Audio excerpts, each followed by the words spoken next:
Borderline is a really interesting film because it's not what it seems. If you look at the poster of this movie, it's her tied to a chair by a stalker. And this movie is supposed to be like a horror comedy about a escaped mental patient who stalks a pop star in the 90s. It's based off of a Madonna situation in real life. However, that scene in the poster doesn't happen in the movie because this movie actually does something completely different. And which in a good way and also a bad way. This is definitely not a horror film. It's more of a psychological thriller, comedy, black comedy kind of film. We're following Sofia Minor. She is a somewhat talented pop star because she's got her own mansion. However, her stalker, Paul, shows up and he tries to give a rose to but the bodyguard is there. The bodyguard, Will, is there, and he's like, she's not home. You're going to have to leave or I'll call the cops. And he freaks out and stabs the security guard and then runs away, gets arrested after hanging out in the house for a little bit. 6 months later, Paul is in a mental hospital.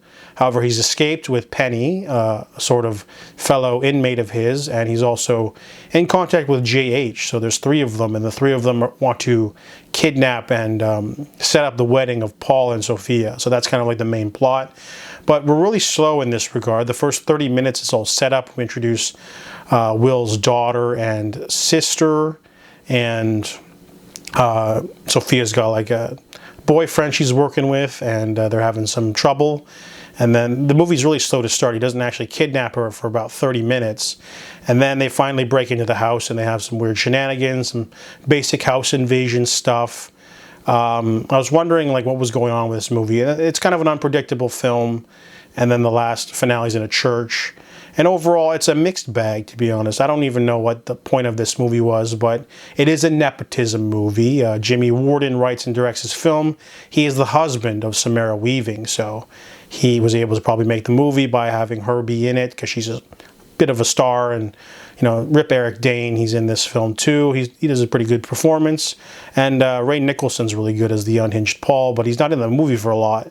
So overall, I don't know what the point of this movie was, but it was unpredictable but not amazing. You know, it does have some weird stuff. You never know what's going to happen.